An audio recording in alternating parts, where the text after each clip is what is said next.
O que é que você faria, ou então até o que é que você faz quando se depara com uma pessoa que tem uma perspectiva muito diferente da sua, uma perspectiva de miséria, uma perspectiva de sofrimento?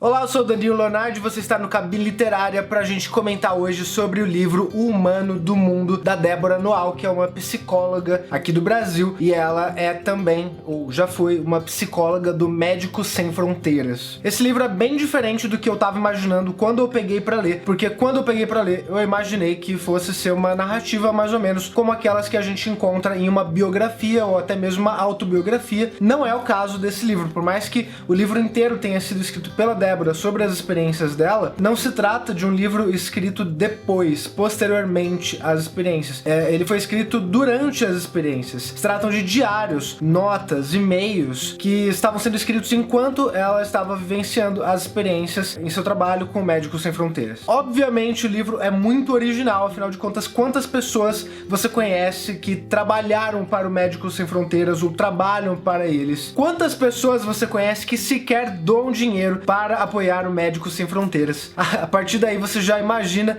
que pelo menos vai encontrar uma experiência em primeira mão de uma profissional que você não encontra todos os dias. O Humano do Mundo começa com uma pequena anedota da autora que conta que lá na sua infância, no Rio Grande do Sul, certo dia, um mendigo bateu a porta de sua casa, sua mãe não havia percebido, e então ela foi lá atender, criancinha, e começou a fazer perguntas pro mendigo, porque ela, não tinha realmente conhecimento a respeito do que era ser um mendigo, do que era ser pobre. E ele disse, inclusive, que ser pobre era quando você não tinha nada. Ela falou, mas como assim você não tem nada? Ele, não tenho nada. Você não tem mãe? Não. Você não tem pai? Não. Você não tem madrinha?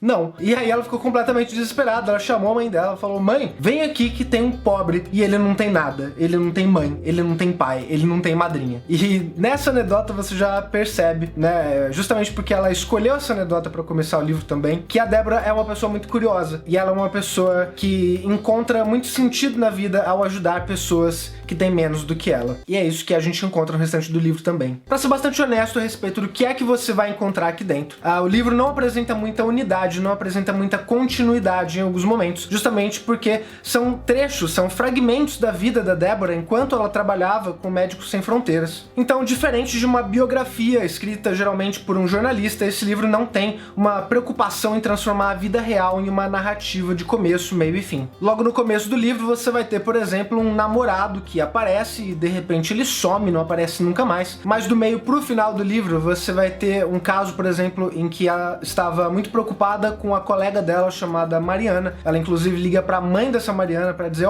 eu tô indo pro Haiti e eu vou tentar encontrar a Mariana pra dar notícias e cuidar dela e tudo mais. E a Mariana nunca mais é citada. Então coisas assim acontecem. Não vão esperando, portanto, uma estrutura de narrativa aqui. Como eu já disse, se tratam de diários. Que são diários? São trechos, pequenas anotações que você faz pra você mesmo, pra que depois, tempos depois, você possa pegar aquilo, ler e se lembrar do que estava acontecendo, porque faz parte das suas memórias. Mas o que poderia ser visto como algo negativo, na verdade torna esse livro bastante original e muito corajoso, inclusive, porque esse livro tem muitas passagens que poderiam ser consideradas até íntimas da Débora, que revelam muito mais do que as experiências que ela teve como psicóloga ao redor do mundo, na América Central, na África e tudo mais, mas também aquilo que se passava dentro da sua cabeça, mesmo que em alguns momentos isso revele que a Débora não é de repente tão altruísta quanto você gostaria de imaginar que ela fosse pela profissão que ela tinha e tudo mais, porque Débora é uma pessoa real, Débora não é um personagem fictício, Débora é gente como a gente. O que com certeza me causou um alívio, porque quando eu peguei esse livro fiquei preocupado até, pensando, poxa, de repente eu vou me sentir muito mal, porque a personagem vai ser super altruísta, tipo que sempre pensa apenas nos outros e nunca em si mesma, e que tá fazendo aquilo sem nenhum ganho emocional, pessoal, etc. Mas não é o que a gente encontra. Ao mesmo tempo, isso também me gerou preocupação, porque eu fiquei pensando, caramba, cara,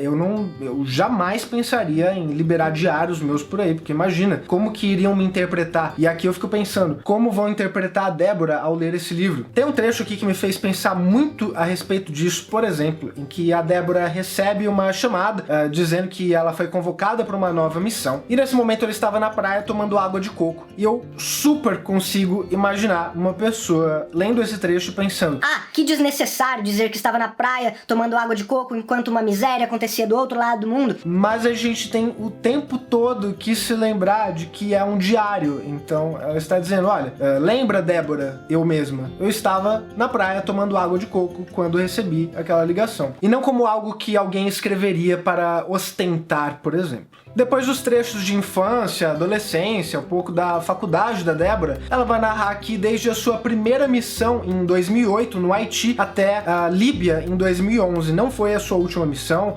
imagino que não tenha sido todas as missões em que ela esteve durante esse período aqui. No final ela revela que ela teve que selecionar quais missões ela ia incluir no livro, quais ela não ia, quais pensamentos ela ia permitir que fossem publicados, quais ela não iria. Mas é como eu disse, gente, é um livro muito corajoso, sabe? Você poder revelar em primeira mão seus pensamentos, o que é uma coisa muito interessante, se tratando de uma experiência muito única, muito exclusiva, que, como eu disse, a gente não conhece todo dia uma pessoa que passou por todas essas coisas aqui. E o livro apresenta uma intensidade muito forte, muito interessante. Acredito que desde o momento em que ela vai conhecer o Médicos Sem Fronteiras, e no primeiro momento ela tem até um certo choque, ela se decepciona um pouco com algumas coisas que ela descobre. Você vai percebendo, na maneira como ela vai narrando as coisas, que ela primeiro se choca e se decepciona, depois ela se acostuma, e depois ela começa a se sentir muito mais entrosada, muito mais parte daquilo, da máquina que é o Médicos Sem Fronteiras, e começa a sentir também, é claro, orgulho e emoção de estar fazendo todo aquele trabalho. E também nas descrições dos abusos que as pessoas sofrem ao redor do mundo e que a gente não imagina. Ela mesma diz que, apesar de ela ter feito psicologia e se especializado e tudo mais, em nenhum livro que ela tinha lido antes, ela tinha imaginado que ela teria que se deparar com tantas diferenças culturais, com tantas situações deploráveis que desumanizavam as pessoas da maneira como ela encontrou. Não vou dar nenhum spoiler pra vocês, mas eu garanto que aqui dentro vocês vão encontrar algumas experiências bem chocantes, alguns casos que ela atendeu que realmente são bem desagradáveis e que